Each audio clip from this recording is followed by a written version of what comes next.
Sobat GM, aku Happy Haura. Pernah nggak kalian merasa sudah menguasai wawasan bahasa yang luas dan bagus, tapi ternyata masih jauh dari realita? Ternyata ada banyak kosakata yang baru kita dengar pertama kali, padahal sudah menjadi bahasa sehari-hari. Nah, kali ini aku punya. Oke, ulangi aja. Ulangi.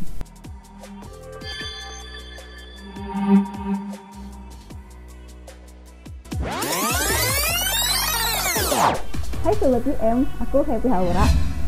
Kalian pernah nggak merasa sudah menguasai bahasa yang bagus dan luas, tapi ternyata masih jauh dari realita? Ternyata ada banyak kosakata yang baru pertama kali kita dengar, padahal sudah menjadi bahasa sehari-hari. Nah, kali ini aku mau share sebuah buku dari seorang Wikipediawan pecinta bahasa buku Indonesia, yaitu adalah Uda Ivan Lanin. Bagi kalian yang sudah mengikuti beliau di media sosial pasti nggak asing sama sosok satu ini. Nah, sedikit cerita, aku beli buku ini pertama kali ketika penerbit Mizan membuka pre-order beberapa waktu yang lalu. Sebagai seorang editor, aku juga merasa wawasan bahasa aku itu masih jauh dari sempurna, sehingga selain berpedoman dengan KBBI, biasanya aku juga mengikuti Ivan Lanin di media sosial untuk mengetahui apa aja sih kata-kata terbaru yang belum aku ketahui gitu. Jadi sebenarnya buku ini tuh ngobrolin soal apa sih? Nah, kita mulai dari covernya ya. Di cover ini sudah ada kalimat mencolok, di mana katanya kepintaran tenggelam tanpa keterampilan bahasa dan kedunguan gemerlap berkat kepiawaian bahasa. Sebuah kalimat yang bikin kita tuh kayaknya berpikir ulang untuk ternyata menguasai bahasa itu sangat penting ya, karena bisa meredupkan kedunguan yang ada dalam diri kita, katanya, kata Ivan Lanin. Dan di sini juga ada nih tagline-nya, baku tak mesti kaku, seperti yang ingin disajikan Ivan Lanin dalam buku ini gitu. Kemudian ada juga nih alasan aku beli buku ini adalah karena ada testimoni dari salah satu penulis favoritku, yaitu Di Lestari.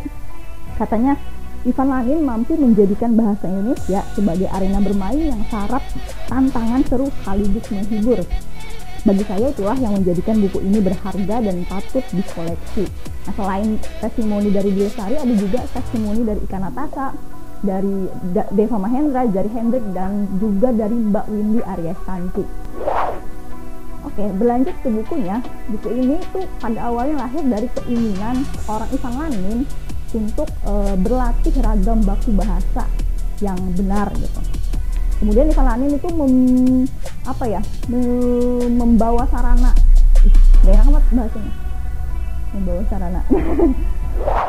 Jadi buku ini pada awalnya lahir dari keinginan seorang Ivan Lanin untuk berlatih ragam baku bahasa Indonesia. Nah, menurut dia tuh nggak semua kata baku itu harus kaku. Makanya dari situlah dia membuat sarana Twitter itu untuk berbagi bahasa-bahasa baku yang aktif gitu. Di buku Recehan Bahasa ini, Ivan Lanin mengumpulkan recehan bahasa yang dia kumpulkan dari lini masa, kemudian dijadikan sebuah buku sebagai judulnya ini Recehan Bahasa.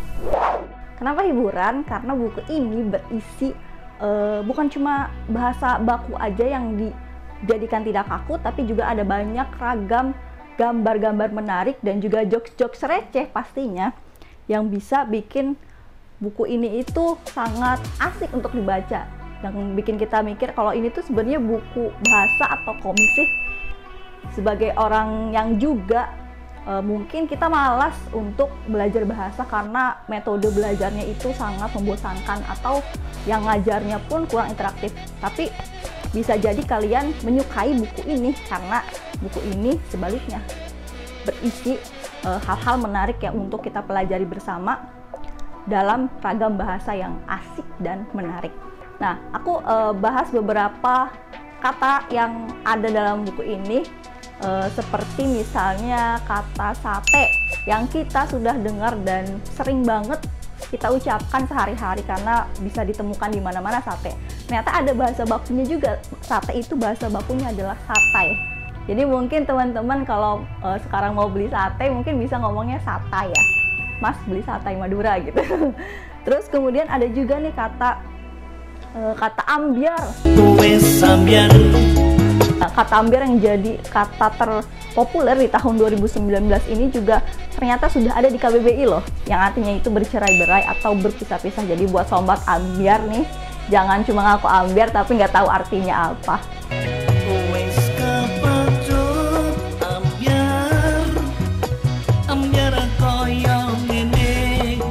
Terus ada juga kata sambat, kata sambat juga nih, yang aku sendiri taunya sambat itu artinya cuma mengeluh. Ternyata dia itu adalah kata homonim yang punya 3 arti, yaitu selain mengeluh juga ada juga artinya minta tolong atau juga menyambung, kayak misalnya aku menyambung bambu gitu. Ternyata bisa juga pakai bahasa bakunya aku menyambat bambu gitu.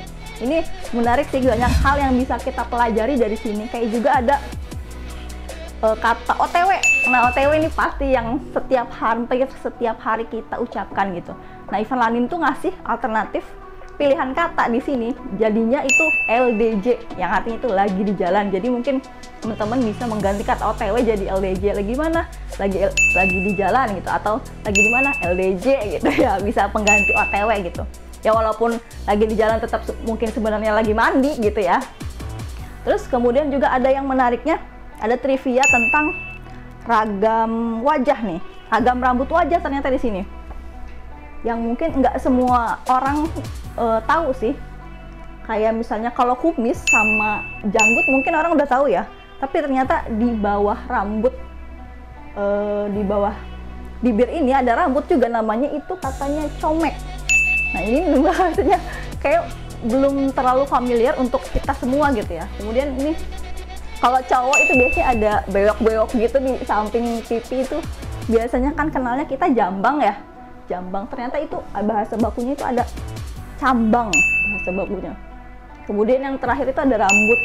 Rambut di bawah leher itu ternyata namanya ada bauk. Padahal kalau di bahasa Jawa bauk itu jelek ya.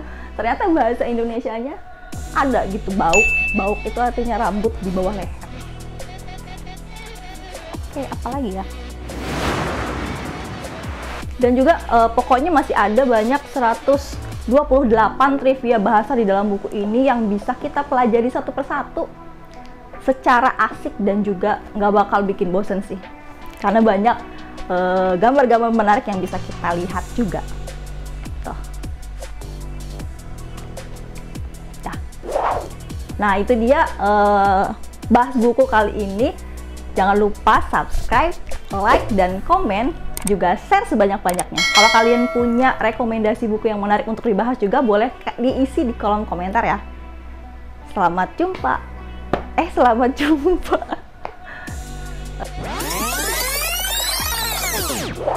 Ada lagi satu kata yang menarik. Ini adalah ternyata panu. Panu itu yang sesuatu yang sesuatu yang.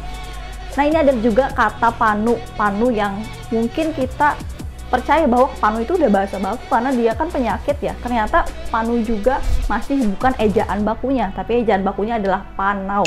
Dimana panau ini ternyata adalah bahasa serapan, kata serapan dari bahasa Portugis yang adalah pano. Jadi buat teman-teman yang mau pakai kata ih kamu panuan, mungkin sekarang diganti jadi ih kamu panawan gitu ya. Salam berkarya dan berbagi inspirasi.